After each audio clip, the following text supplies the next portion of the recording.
द्वादशो अध्याय। देवी चरित्रों के पाठ का महात्म्य।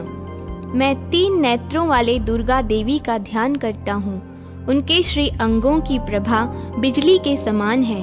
वे सिंह के कंधे पर बैठी हुई भयंकर प्रतीत होती हैं। हाथों में तलवार ढाल लिए अनेक कन्याएं उनकी सेवा में खड़ी हैं।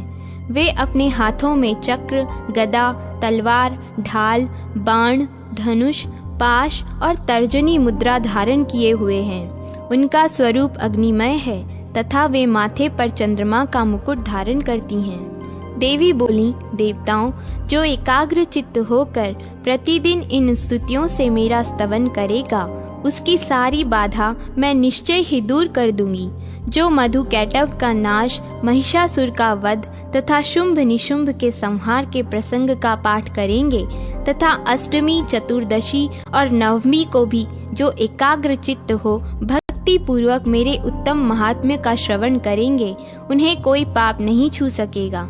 उन पर पाप जनित आपत्तियां भी नहीं आएंगी। उनके घर में कभी दरिद्रता नहीं होगी तथा उनको कभी प्रेमी जनों के बिछोह का कष्ट भी नहीं भोगना पड़ेगा। इतना ही नहीं, उन्हें शत्रु से, लुटेरों से, राजा से, शस्त्र से, अग्नि से तथा जल की राशि से भी कभी भय नहीं होगा। इसलिए सबको एकाग्रचित्त होकर भक्ति पूर्वक मेरे इस महात्म्य को सदा पढ़ना और सुनना चाहिए। यह परम कल्याणकारक है। मेरा महात्म्य महामारी जनित समस्त उपद्रवों तथा आध्यात्मिक आदि तीनों प्रकार के उत्पादों को शांत करने वाला है। मेरे जिस मंदिर में प्रतिदिन विधि पूर्वक मेरे इस महात्म्य का पाठ किया जाता है, उस स्थान को मैं कभी नहीं छोड़ती। वहाँ सदा ही मेरा सन्निधान बना रहता है। बलिदान, पूजा, होम तथा महोत्सव के अवसरों पर मेरे इस चरित्र का पूरा पूरा पाठ और श्रवण करना चाहिए। ऐसा करने पर मनुष्य विधि को जानकर या बिना जाने भी मेरे लिए जो बलि, पूजा या होम आदि करेगा, उसे मैं बड़ी प्रसन्नता के साथ ग्रहण करूंगी। शरद काल में जो वार्षिक महापूजा की जाती है, उस अवसर पर जो मेरे इस महात्म्य को भक्ति पूर्वक सुनेगा, वह मनुष्य मेरे प्रसाद से सब बाधाओं से मुक्त तथा धन, धान्य एवं पुत्र से संपन्न होगा। इसमें तनिक भी संदेह नहीं है। मेरा यह महात्म्य, मेरे प्रादुर्भाव की सुंदर कथाएं तथा युद्ध में किए हुए मेरे पराक्रम सुनने से मनुष्य निर्भय हो जाएगा। मेरे महात्म्य का श्रवण करने वाले पुरुषों के शत्रु नष्ट हो जाते हैं। उन्हें कल्याण की प्राप्ति होती है तथा उनका कुल आनंदित रहता है। सर्वत्र शांति कर्म में बुरे स्वप्न दिखाई देने पर तथा ग्रह जनित भयंकर पीड़ा उपस्थित होने पर मेरा महात्म्य श्रवण करना चाहिए। इससे सब विघ्न तथा भयंकर ग्रह पीड़ाएं शांत हो जाती हैं और मनुष्यों द्वारा देखा हुआ दुस्वप्न शुभ स्वप्न में परिवर्तित हो जाता है। बाल ग्रहों से आक्रांत हुए बालकों के लिए यह महात्म्य शांति कारक है तथा मनुष्यों के संगठन में फूट होने पर यह अच्छी प्रकार मित्रता कराने वाला होता है। यह महात्म्य समस्त दुराचारियों के बल का नाश करने वाला है। इसके पाठ मात्र से राक्षसों, भूतों और पिशाचों का नाश हो जाता है। मेरा यह सब महात्म्य मेरे सामीप्य की प्राप्ति कराने वाला है।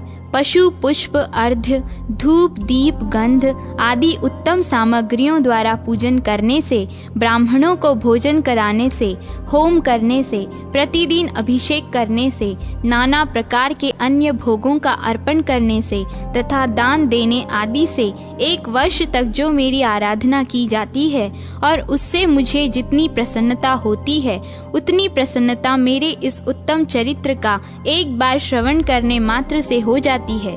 यह महात्म्य श्रवण करने पर पापों को हर लेता और आरोग्य प्रदान करता है।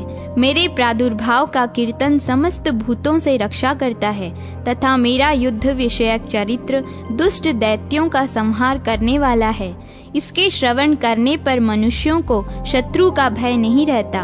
देवताओं, तुमने और ब्रह्म ऋषियों ने जो मेरी स्तुतियाँ की हैं तथा ब्रह्मा जी ने जो स्तुतियाँ की हैं, वे सभी कल्याणमयी बुद्धि प्रदान करती हैं।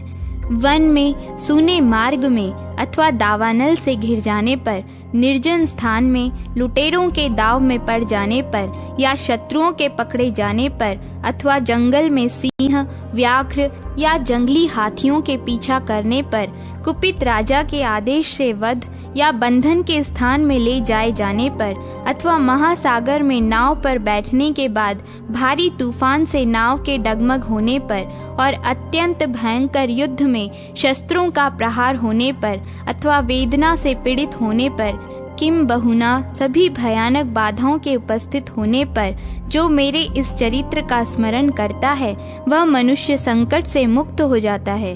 मेरे प्रभाव से सिंह आदि हिंसक जंतु नष्ट हो जाते हैं तथा लुटेरे और शत्रु भी मेरे चरित्र का स्मरण करने वाले पुरुष से दूर भागते हैं। ऋषि कहते हैं, यूं कहकर प्रचंड पराक्रम वाली भगवती चंडिका सब देवताओं के देखते देखते वहीं अंतर्ध्यान हो गई।